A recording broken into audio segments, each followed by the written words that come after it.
everyone. I must say something to you. The 2027 election campaign has already started in some quarters.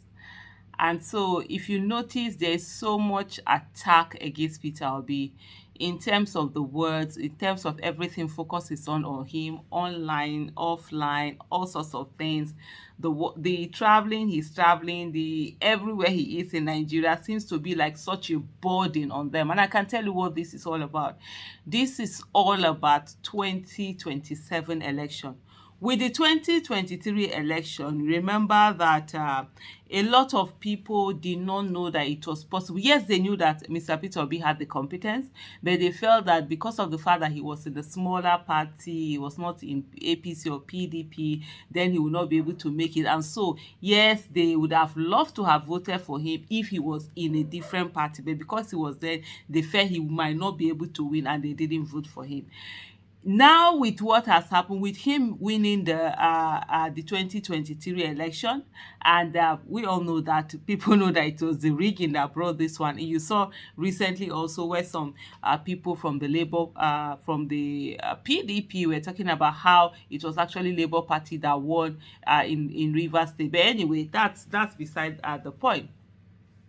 And so now, what is on ground is that now what played out in 2023, where some people felt, oh, they wouldn't, so they, even though they wanted him, but they wouldn't support him because he wasn't in a major party. Now they see that it's not going to play because people have now seen how, yes, in spite of him being in a smaller party, that people indeed voted for him. And so going into 2024 election, they know those dynamics are not going to work in their favor. And then what they're already doing right now is to look for as whatever it is that they can to be able to use it against Mr. Peter Obi right now. I watched this interview that went to Arabam B. I hope I got that name correct. If I didn't get it correct, no apologies. On Abati's show, Arise TV with Abati, where he was talking about the fact that Mr. Peter Obi's spokespeople were all Igbo, everybody around him is Igbo. I'm like, when did I become Igbo? When did Tanko Iyakase become Igbo? I'm not even his spokesperson, but I'm one of those people at least that you see around here, and I'm South-South because he was talking about the fact that he doesn't want South-South. Anyway, just take a listen.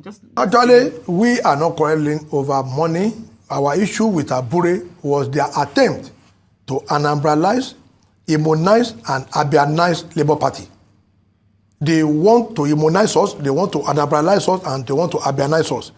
That was our issue with Mr. Peter Obi, which he failed. If you look at around today, every of his spokespersons, they are Igbo people.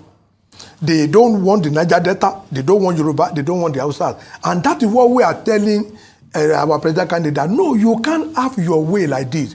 So that was the principal focus of our crisis with them, because in our campaign council, they brought all manner of people from PDP. They were now feeling like a team god, and we told them that, come, go and sit down somewhere. You don't just come here and think everybody here will, at your beck and call, when you ask us to stand up, we stand up. No, that is the primary reason. It was later, all this forgery, came in, until when we are now able, Labour Party, we won't allow anybody to reduce Labour Party to the regional party, as in the present constitution, because you have around Abure, Igbo, just Igbo nation. But we love them, but they should not come and tell us that we are inferior. That will not stand. We will fight it even to egg, if time permitted us. Oh my goodness, it's so funny, right? So what they're trying to do now is to look for everything. They don't care about lying because all they want is these lies to stick. Like this video now, in the next like 3 years, 4 years, they're going to bring it out. I'm like, okay, this is what a former member of the party or a former youth leader or some spokesperson, some official of the party, this is what they had said at that time. That's all what they're looking for. So they know, even though it's blatant lies, because when I think of all the presidential candidates that we had in 2023 election, Mr. Peter Obi was the only one that had about 6 spokespersons, and they represented different zones. You had Indi Kato, Ms. Indi Kato, you had Ms. Nana Kazaure, you have Mr. Tanko Iyakase, you have Mr. Kenneth Chukwu, right? who was that then? I think there were two other people more that were all on it, and they covered all the geopolitical zones, as we like to call them, in Nigeria. And now today, this is what you see. I mean, the DG of the campaign, they were all from the southwest. First of all, they had Doyo Okupe, and then Mr. Akin came on after Doyo Okupe had gone. And so I don't get it where they're trying, but I know I get it. They're trying to do all of these things for the 2027 election. They've already started. They've seen that now everybody knows that, one, Mr. Peter Obi won the 2022 election. Mr. Peter Obi, he has shown the competence, capacity, he has shown his staying power.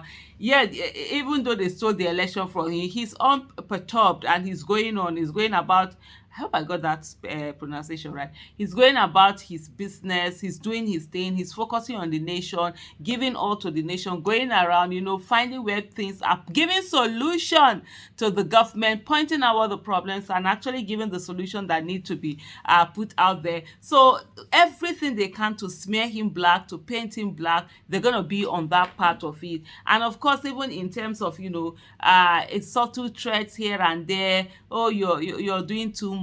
You are everywhere. You are making government them uncomfortable. Who stopped them? If Mr. Peter Obi has gone somewhere and Mr. Tinubu wants to go somewhere, let him enter this thing and go. And after all, he's illegitimately using our money and wasting our resources on all sorts of things.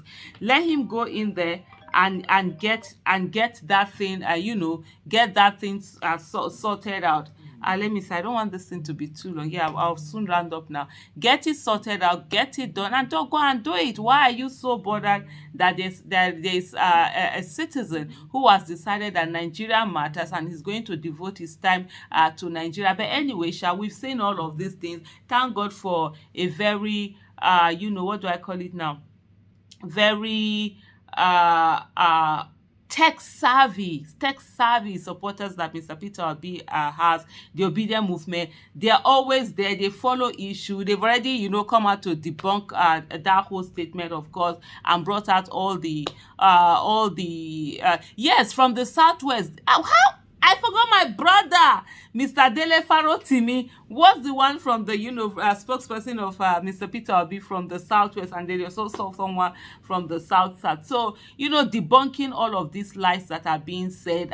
We know what these things are, but at the end of the day, one of the things that they are not getting at, they don't understand that bad governance affects everyone, and you can't use propaganda to govern. And so they need to focus on that. And the more the bad governance that they are doing, the more people are getting to, even those that voted, even the few ones that voted for Tinubu, a good number of them are regretting it, and they're saying that, they would have, and this is what they would have done, instead of allowing themselves to be blinded by, tribal sentiments. But hey, at the end of the day, it's politics they are all about. It's propaganda that they know how to do. But definitely Nigerians, our eyes are on ground, and we'll focus on, ensuring that every Nigerian get that good governance, accountability, and transparency, that it's not rocket science and it's possible. Thank you.